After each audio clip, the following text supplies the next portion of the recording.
everyone, in today's video I'll be using the Derwent watercolor pencil set of 72 to create a painting, and I usually use the watercolor pen sets and watercolor tube paints for my paintings, but today I'll be trying out the watercolor pencils. Now you can see from the set there are a lot of different colors. There's a huge range of earthy tones, greens and browns, and also a lot of blues, and you have your rich and vibrant saturated yellows.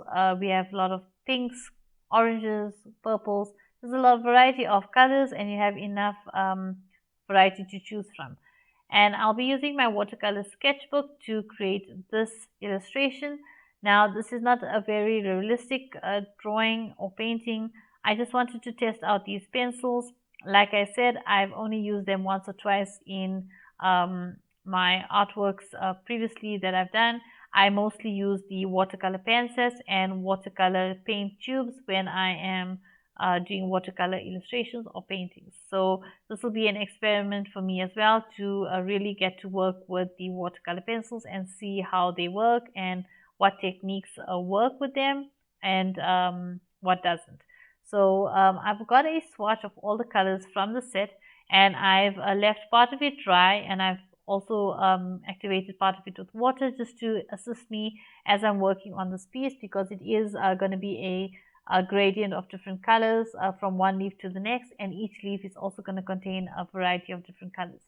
So I started with a water-soluble graphite sketch, but I could have even used a normal graphite pencil. I wasn't, initially I didn't want any graphite lines to show through. That's why I used a water-soluble graphite pencil. But that was not really necessary because I am going to go through the entire illustration, outlining it and putting in the details with fine liners later. And you'll see why later as well. So I went in initially and I did a layer of the different pencils or different colors with the watercolor pencils, and then I went over with the water, and not too much of water. I've just added enough to activate the pencil, and you can see it looks very washed out and it looks blotchy, and it doesn't really look saturated or really bright, so vibrant. So I went in with the second leaf and I tried it out on the second leaf, and I added a bit more pencil or pigment to the paper, and then I'm going to go over with the water again, and there you will see again we're not getting that vibrant saturated color that we are, or that I was looking for. I wasn't getting that. So this is not to do with the pencils, this is to do with my technique that I'm using. So I tried to add more layers, and to an extent that did make it a bit brighter or make it more vibrant, but I was losing a lot of the details that I was adding with the pencil. So if I went over like on the edge of the leaf to create that shadow over the leaf that's underneath it, I lost a lot of that when I went over with water, and it blended into the watercolor, and you didn't really, you can't really see the difference between the first leaf and the second leaf, because even the overlap, you're not seeing it much. You're seeing more of the just the watercolor merging into one another. So what I decided to do is to use a sepia color fine liner and try to put in all the details or the outlines. And then when I started adding all the veins of the leaves, I realized that it's still not showing through as much as I wanted to.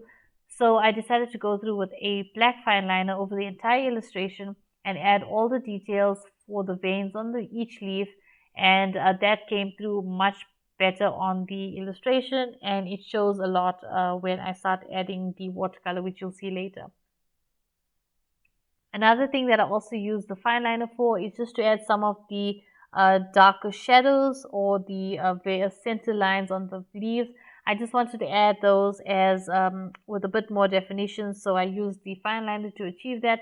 So when I go over with the watercolor, you will actually see some of those shadows and highlights will actually get more will stand out more, or help the image stand out more once I add those washes of the pencils for watercolors, the watercolor pencils. So now you can see I'm going through and adding a bit more color to each of those initial leaves, and now you can see that they are looking more vibrant. They are also standing out a bit more than they were initially. Now I'm going to come through a little later and add a bit more color, but I'm leaving that to dry, and I'm moving on to the next leaf. Now, at about this point, I was starting to get a feel for the pencils and realizing that my technique that I used for the pencils was not a good or a good way to get the detail I wanted. I was trying to use the pencil to create the detail, and that was not really working. So I decided to, in future, when I'm doing any piece, to try to use the fine liners to create the details and create all the outlines and shadows and everything, and then use the pencils just to create that gradient effect of color, the merging in of the different colors and the blending of the different colors, because the blending is perfect on these pencils. I can blend from one color to the next color, and it blends smoothly and evenly, and it's not leaving as much of the blotchiness as I was getting initially, because I started to get a feel for what the pencils, how they work and how I can use them for what I'm trying to create.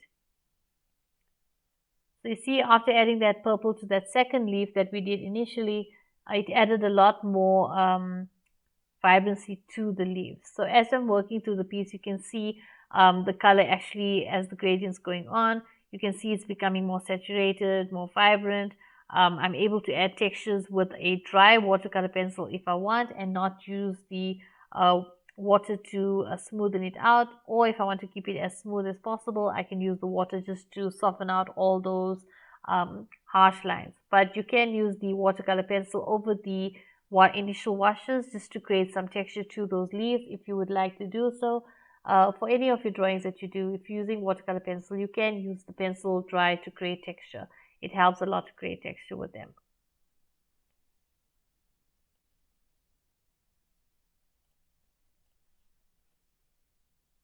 So you can see I'm moving on from one leaf to the other, and I'm moving from the blues and greens to the yellows or orange, yellows and browns, and then we're moving over to the oranges and reds and pinks. So you can see I'm working one color, and then we're going to move down to the purples. So I'm adding multiple layers, quite as much like I would with a Inktense pencil. But because this is watercolor, it's very transparent, so it's important to remember this when you're applying it.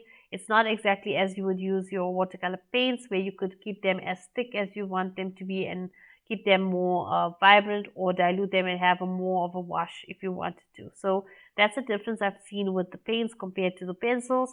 And like I said, you need to have an outline, especially for the technique I'm using, an outline or the details with a fine liner, and then you go over with the watercolor. So that works perfectly fine with these. Remember, watercolors are transparent, so if I try to add a lot of details over the initial washes, it's not going to show through, especially if it's a lighter color.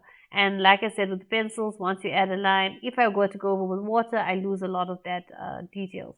So if you do use the pencil over, maybe try to use it without adding the water and see if that can help. But in my case, I wanted to use the water to do the entire drawing. But other than that, this technique works fine the way that I've seen that I'm going to be using these watercolor pencils in future. So I guess that's it for this video. Thank you so much for watching. I hope you found it helpful. If you have, don't forget to like and share. Feel free to comment below, and don't forget to subscribe. Till the next one, bye.